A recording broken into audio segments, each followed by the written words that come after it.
प्रिय भक्तजनों, आप सबका एक बार फिर से स्वागत है श्री दुर्गा सप्तशती के 10वें अध्याय में, जिसका विषय है शुंभ का वध।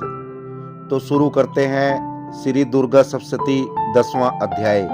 प्रिय भक्तजनों, मेधा ऋषि श्री दुर्गा सप्तशती का 10वां अध्याय सुनाते हुए राजा सूरत से बोले, राजन, अपने प्राणों के सम्मान प्यारे भाई निशुंभ को मारा गया देख तथा सारी सेना का संहार होता जान शुंभ ने कुपित होकर कहा, दुष्टे दुर्गे, तू बल के मद में आकर झूठ मूठ का घमंड न दिखा।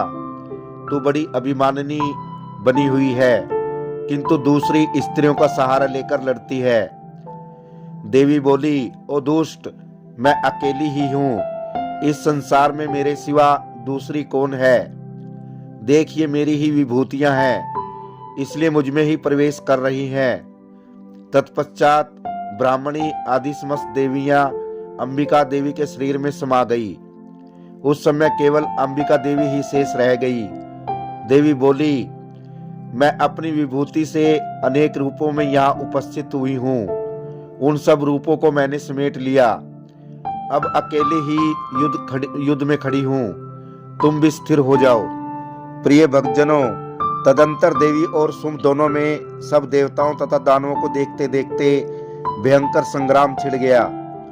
बाणों की बौछार तथा पैने शस्त्रों और दारुण अस्त्रों के प्रहार के कारण उन दोनों का युद्ध सब लोगों को बड़ा भयानक प्रतीक हुआ।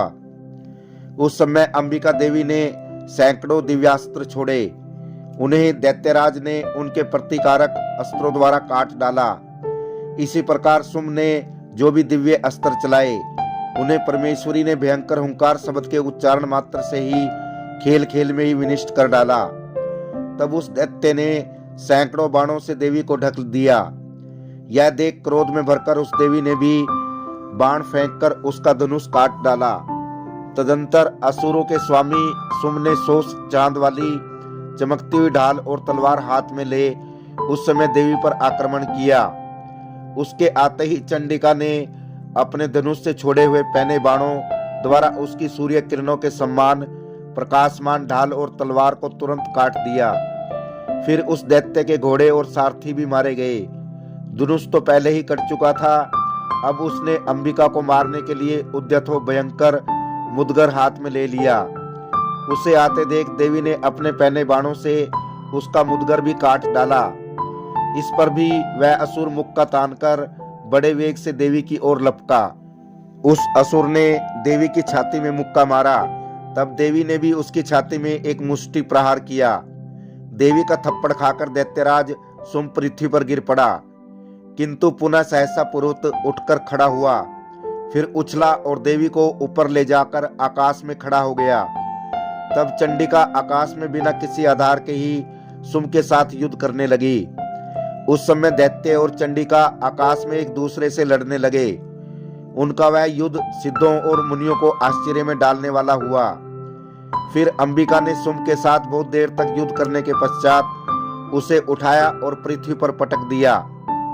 पटके जाने पर पृथ्वी पर आने के बाद वह दुरात्मा असुर पुनः चंडिका को मारने के लिए उनकी ओर बड़े वेग से दौड़ा।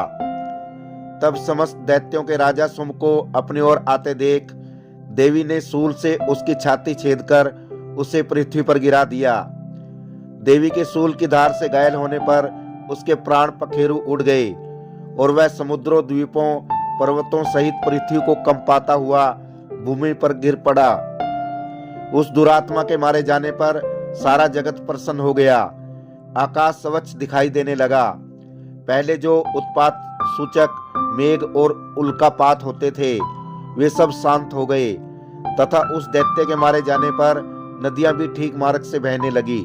प्रिय भक्तजनों, उस समय शुंभ की मृत्यु के बाद संपूर्ण देवताओं का हृदय उल्लास से भर गया और गंधर्वगण मीठे मीठे गीत गाने लगे। कुछ गंधर्व बाजे बजाने लगे और अप्सराएं नृत्य करने लगी। पवित्र वायु बहने लगी। सूर्य की कांति उत्तम हो गई। यज्ञशालाओं की बुझी हुई आग अपने आप प्रज्वलित हो उठी तथा संपूर्ण दिशाओं के भयंकर शब्द शांत हो गए।